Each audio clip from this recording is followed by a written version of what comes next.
Hello, I am Jana.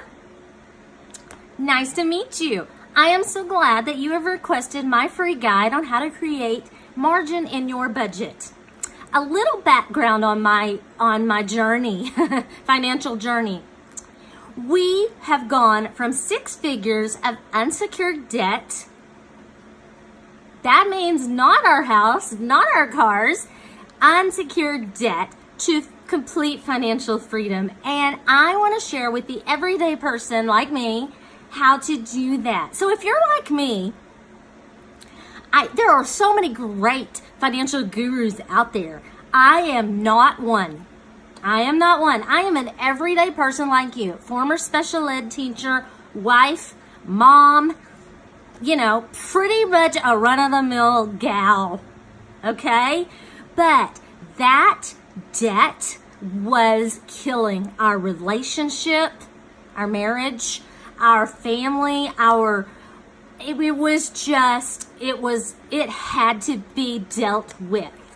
And so, if you are anything like me, when I started to look at all the resources available from the many great financial gurus out there, I became overwhelmed. When I become overwhelmed, what do? I shut down. I don't take any action. So maybe you're like me and you need some quick wins. That's why I created this, because I want to give you quick wins, because those little quick wins can keep you moving in a positive direction.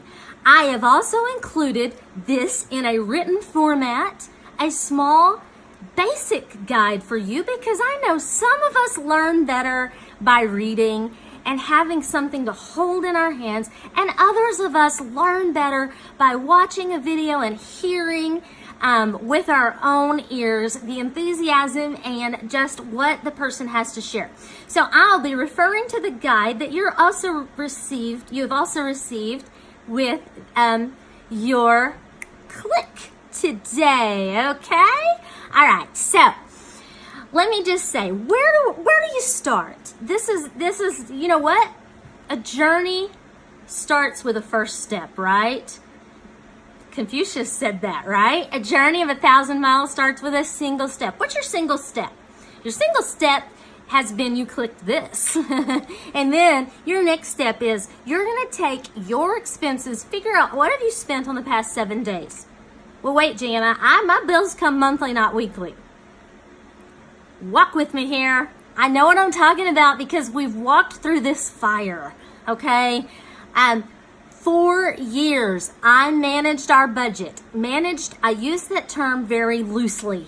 I did not want my husband to know how bad it was. I was going to fix it. So trust me when I say I know, okay?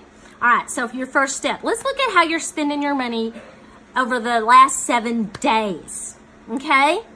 Now, you're going to start to see some things and you're going to think, oh, she's going to tell me I can't have that. That's probably something I would say you need to put a check mark by. If it's Starbucks, you can make coffee at home. Do you want this? Do you want a better financial situation? Yes, it will take some evaluation of where can we save some money temporarily.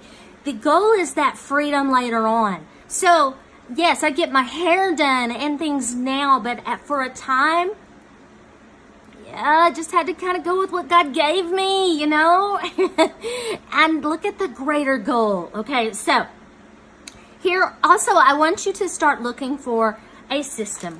Some people love pen and paper. That's great if that system works for you. Some love the envelope system. I'm going to put aside X number of dollars for my 1 Starbucks a week instead of my 7 Starbucks a week. I'm going to put it in an envelope. Some people, like me, don't deal in actual money. We deal in numbers and with like an app. My son, he's 21, he says, tell them, YNAB, you need a budget. That's the best app. That has helped him. And he loves it. It's easy. It's user-friendly. There's also Envelopes is a great app to use. something to keep you on track. So once you've set aside those weekly expenses, identified those things that you've spent on that you could have not spent on, then you're going to move on out to your monthly budget and start to build what are my expenses and what are my income the way they look right now. The way they look right now. I'm so sorry, my phone, I got a call. Once you have that, then you're going to have to decide, do I want to change? If you do, then you're going to have to start to find those places where you can take this amount of money out and put it towards your debt snowball plan. What's your debt snowball plan? Well, I got this from the great Dave Ramsey, okay? And here's my take on it. I am overwhelmed by numbers. So I'm not going to look at what has the most interest, what has the largest balance and the most interest. You want small wins. I needed small wins. So take that extra Starbucks money or whatever it is for you, your nails, if you're a man and it's your tools, that you're buying, whatever, that was very stereotypical, right? Sorry, guys. Whatever you are spending extra on. And let's see how we can cut that back and take that amount of money and add it to your smallest debt payment every month. Okay? So maybe you have $100 medical bill and you've just been paying $10 a month on it. Knock that sucker out. Let's get that knocked out. That's going to be a win number one. So that's why we start with the smallest ones first. We're not looking at the big. If you're going to follow what I'm recommending, because I don't love all the technicalities, I just want you to see small wins that are going to lead to big wins. Do the debt snowball. Then when you get that $100 a month thing or that $10 a month bill paid off, you're going to take that $10 plus the extra and roll it over to the next largest debt. Is this going to happen overnight? Well, if you're in 6 figures of unsecured debt like I was, no. No, it's not. Okay. My second tip is going to be find extra income. Yeah. It's temporary, okay? You can do anything for a short amount of time. You can do anything. You can do extra jobs for people. Find opportunities to watch other people's children or, mow lawns or take a part-time side gig on the weekends. Temporary. Now that is one solution. Is that what got us out of 6 figures of debt? No, it's not. That would have taken a lot longer than the path I chose. The path I chose is residual income. Okay, so you have 2 types of income. Linear, it means I work today, I get paid for the work I did today.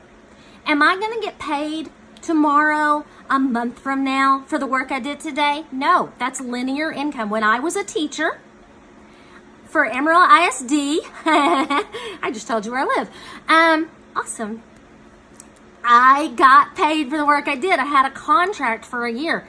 When I left my contract with my school district, they didn't keep paying me. What? They did not continue to pay me because I was not continuing to show up for work every day.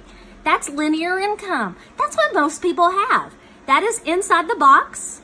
It works. It's great. And you know what? You can love your job, your career, and your linear income. And there's nothing wrong with that. Not a thing. But let's talk about residual income. If you could add residual income into your equation, residual income is I do some work today. I'm still getting paid a week from now, a month from now, a year from now on the work I did today. 5 years ago, I found residual income with a very skeptical mindset and a complete non-belief and even I think I'm better than this attitude. When I put that aside and started looking at the potential, everything changed. I mentioned that I no longer am teaching. That is because not only are we out of 6 figures of debt, but I am bringing in 6 figures yearly of residual income. Now I'm continuing to work, but I'm getting paid on work I've done years ago. And my work is on my terms, and my freedom is worth more than the best designer bags, the best cars, the biggest houses, any of that. The freedom from debt and the financial freedom and the legacy that I am now building to pass on to my children. Because what I have now, if I died today, would continue. Now that is the holy grail of awesome financial freedom right there. I chose to put aside my job for this residual income, but I wouldn't have had to. I could do both. So, thank you for subscribing and getting this little guide. I will continue to give you wonderful tips along your journey. And I would love to share with you more about how residual income can change your world like it did ours. Have a great day.